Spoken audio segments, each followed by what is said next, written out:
بھائی کمائیے، حلال کمائیے، روزگار اختیار کیجئے، تجارت کیجئے، لیکن کچھ وقت قرآن کی تلاوت کے لیے، کچھ وقت خالص اللہ کے لیے، کچھ وقت خالص اللہ سے باتیں کرنے کے لیے، کچھ وقت خالص اللہ کی آخرت کی کمائی کے لیے. کچھ وقت ایسا بھی صحابہ بھی تاجر ہوتے تھے، زاری ہوا کرتے تھے، کاشتکار ہوا کرتے تھے.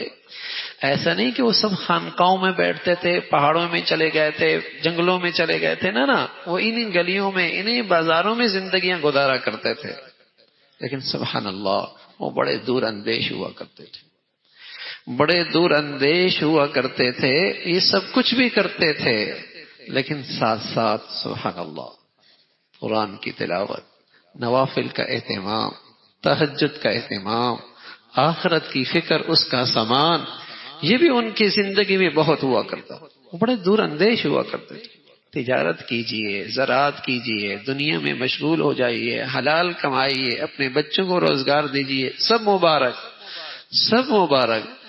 لیکن اللہ کے لیے کتنا وقت ہے خالص کہ میں اور میرا اللہ؟ خالص بندگی کے لیے کتنا وقت ہے کہ میں اور صرف میرا اللہ؟ تو ایک وقت ہوتا تھا مسلمانوں کے ہاں تلاوت کا یہ حال ہوتا تھا.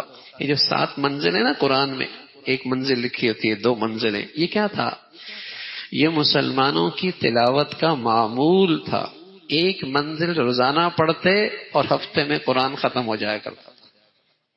فارغ لوگ نہیں تھے، زندگی کی ضروریات ان کے ساتھ بھی تھیں. ہم یہ نہیں کہہ رہے کہ ہم بھی ایسا کر لیں، ہمت والوں کی بات ہے، لیکن کچھ تو ہو. چلو میاں ہفتے میں نہ ختم ہو جائے، مہینے میں ختم ہو جائے. روزانہ 1 سپارہ تلاوت کیا بڑی بات ہے. چلو میں ناظرہ خواہ ہوں، بہت دیر لگتی ہے، آدھا صبح پڑھ لوں، آدھا رات کو پڑھ لوں.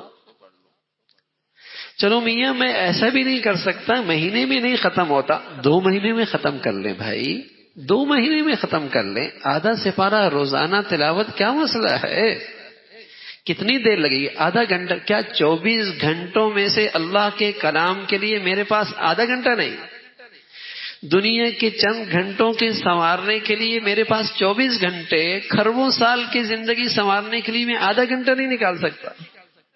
آدھا گھنٹہ اگر میں آدھا گھنٹہ نکال کر روزانہ آدھا سپارہ تلاوت کر لوں، 2 مہینے میں میرا قرآن ختم. اور انشاءاللہ سال میں 6 قرآن ختم. اور رمضان میں تو اللہ رب العزت کا ویسی فضل ہوتا ہے، ہم جیسے گناہگاروں کے بھی ماشاءاللہ کئی سپاروں کی تلاوت ہو جاتی ہے، اور یوں 1 سال میں 10-12 قرآن ختم ہو جائے. لیکن میرے عزیزو قرآن کے ساتھ بڑی ناانصافی کرتے ہیں، بڑی حق تلفی کرتے ہیں. پورا سال گزر جاتا ہے، قرآن پورا نہیں ہوتا. پورا سال گزر جاتا ہے، بات تو بیچارے ایسے کمزور ہیں کہ زندگی گزر جاتی ہے قرآن نہیں ختم کیا ہوتا. زندگی گزر جاتی ہے قرآن نہیں ختم ہوتا. وقال الرسول یا رب ان قوم اتخذوا هذا القرآن مہجورا. اللہ کا رسول کل قیامت میں بارگاہ خداوندی میں شکایت کریں گے اور کہیں گے اے اللہ میری امت ہے، اس نے قرآن کو پس پش ڈال دیا تھا، اس نے قرآن کا حق ادا نہیں کیا. وقال الرسول یا رب ان قوم اتخذوا هذا القرآن مہجورا. تو تلاوت قرآن مسلمانوں کا ایسا اہتمام ہوتا تھا، نہ صرف مرد عورتیں بھی، نہ صرف مرد عورتیں بھی، نہ صرف جوان بچیاں بھی، نہ صرف بڑے چھوٹے بھی. حضرت شیخ الحدیث مولانا زکریا رحمۃ اللہ علیہ فرمانے لگے ہمارے کاندھلا میں، یہ پرانا صحابہ کا زمانہ نہیں بتا رہا، قریب کے زمانے کی باتیں بتا رہا ہوں، 1 صدی بھی نہیں گزری. فرمایا کاندھلا میں ہر عورت مشکات، ہمارے ہاں جو علماء بننے لگتے ہوتے ہیں اس وقت مشکات پڑھتے ہیں، حدیث کی کتابیں.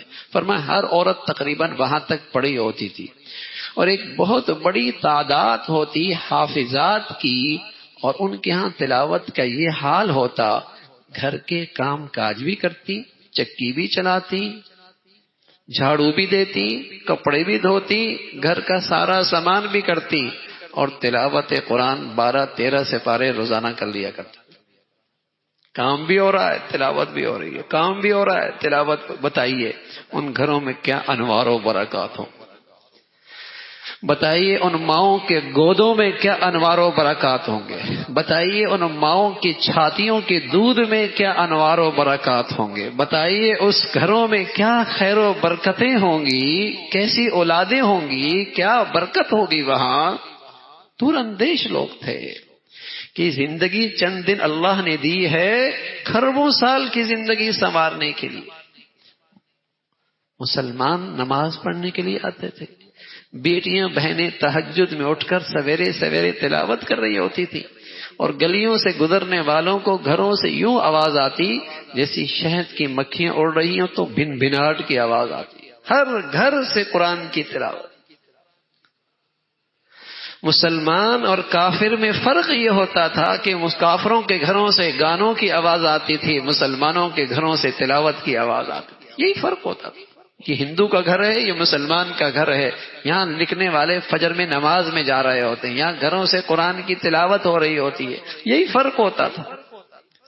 برکتیں ہوتی تھی میرے عزیزو، خیر و برکت ہوتی تھی، انوارات گھروں میں ہوتے تھے، شیطان اور شیطانی اثرات سے ہمارے گھر محفوظ ہوتے تھے، محبتیں ہوتی تھیں، سکون ہوتا تھا، جان میں، مال میں، عزت میں، رزق میں، صحت میں، اولادوں میں برکتیں ہوتی تھی۔